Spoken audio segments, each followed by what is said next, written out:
All right, so we are on day 107. The quote says,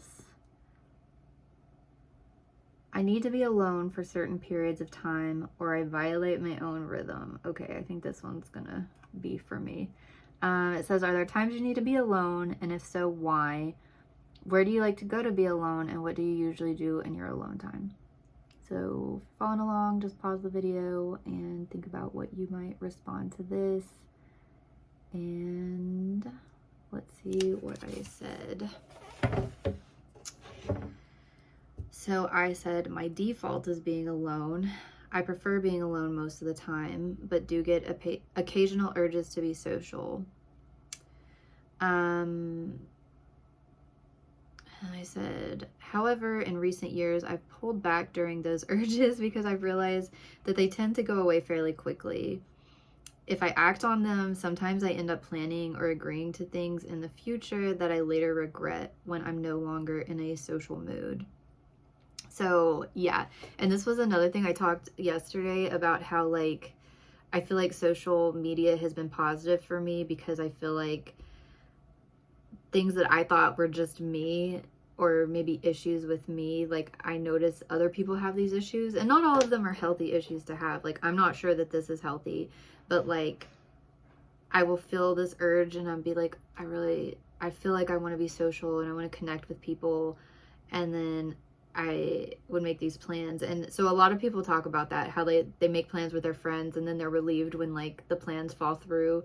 And so I'm kind of like that. Like I will be anxious up until the plans, and then sometimes by the time they get there, like unless they're just like a spur of the moment thing, like when I get that urge, then and in the past I wasn't flaky. I would go ahead and follow through with the plans, but then I would just be like kind of anxious and stressed, and then like just feeling like really like all the energy is zapped out of me when it's over. There's been a couple of times like mostly when I was doing like couch surfing, when I was hosting couch surfing, because sometimes I would like people would ask to stay and I would be like, oh yeah, and it'd be a couple of weeks from then, and then I would just be like kind of anxious about meeting a stranger, and maybe whenever they were coming I was in a more introverted mood and I would feel kind of stressed. And so yeah, so I don't host couch surfing anymore for now. I don't do couch surfing anymore for similar reasons.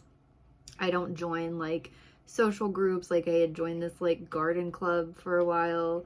I don't like being flaky, but then I also don't like the anxiousness of following through on things when I'm not in the mood to do it. So I've just been like not agreeing to do things.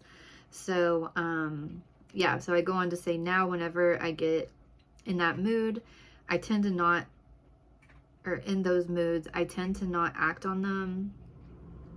Or more recently, I've turned to social media or YouTube during those times.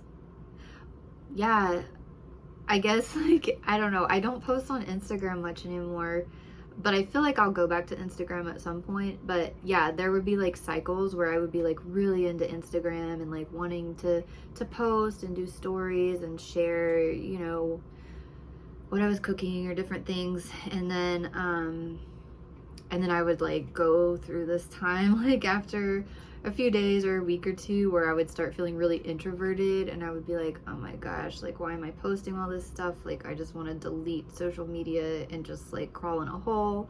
But it's not as bad anymore, I guess. And then yeah, like you could connect with people on social media and kind of feel a little bit of a social connection but doing that, but I don't know. I said, I know it's not real interaction, but connecting with people on Instagram or speaking to strangers through YouTube or TikTok provides an avenue to feel somewhat connected to the rest of society while not overcommitting or feeling overwhelmed by social obligations. Sometimes with this, I have felt a bit anxious, like when I get comments or people trying to interact. Yeah, so sometimes I'll get comments, and if I'm in that social mood, I'll be like, great, yeah, let me respond. And then other times I'll get comments and I'll be in that like antisocial mood where I'll be like, oh my gosh, these people are going to be wondering why I didn't respond to them. And so, but I think more recently I've just kind of put that out of my head because I'm just like, well, if I don't respond, I don't respond. And, I'll respond at some point. I've been just trying not to feel anxious about it. Yeah, so I said on the one hand, I like it. So in terms of like interacting with people, and then I said on the other hand, I worry about how to reply. And I said, but it's not that bad in the case of social media and stuff, because I know there's always the option of just logging off. And so if I do get like overwhelmed by things, I could just log off, kind of like I have with Instagram for a while. And I said in that world, there's not as much drama, if any, by checking out compared to how there could be in like the real world. So yeah, this is an interesting one. And I'm not sure how I feel about that. Like this social media situation, I feel like is ideal for me.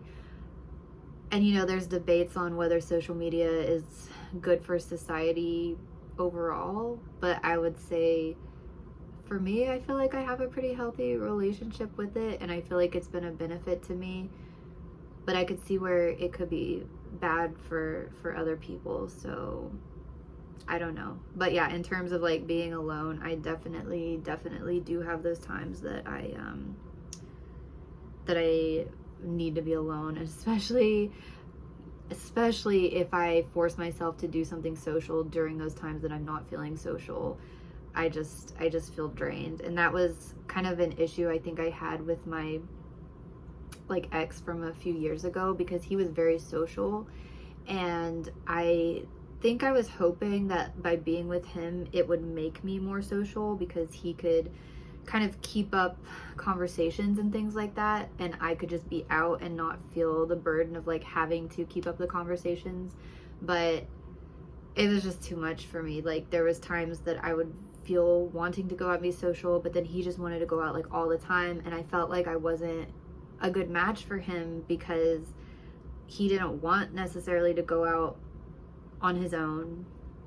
And some of his friends, their girlfriends or their wives would come with them, and I would not go sometimes. And yeah, and then it just got towards the end, like I just really was not like feeling social at all, and I felt like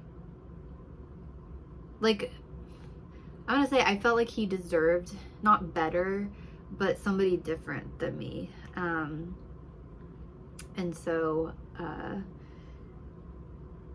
yeah, it wasn't that I disliked anything in particular. It was just we had different personalities, and I thought that it would work out like in a positive way, like we would play off each other in a positive way, and then it just didn't turn out that way for me. And I think for him either.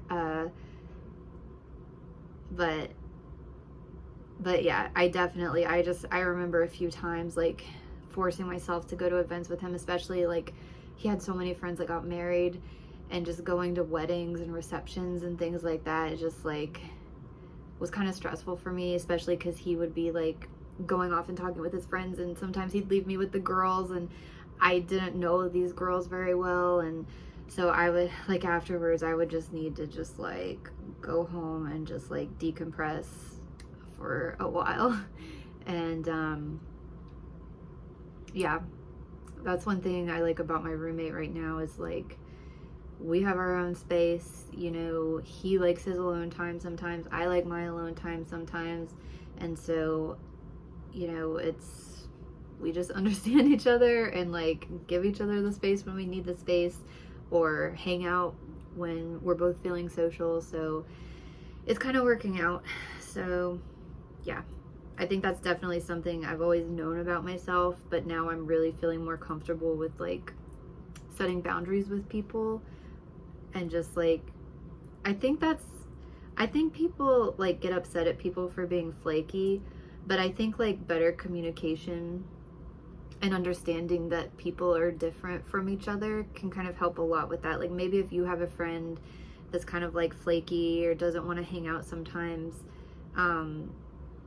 you know, if that's something that bothers you, you know, let them know. And, you know, maybe there's someone who's like, maybe there's someone who, you know, appreciates the invite, but isn't necessarily gonna come every time, you know. Just like have an understanding that people have different personalities, and, you know, maybe the person that is flaky needs to be more open about like, well, I feel like going now, but I don't know, we'll just have to see when the day comes, and just kind of be understanding. And they don't need to commit to things, you know, if they're gonna like flake out on it. Kind of like I've done, like I said, I wasn't flaky really, but I've just stopped committing to anything because I don't want that stress and pressure. I do still get that a little bit with some of my work stuff,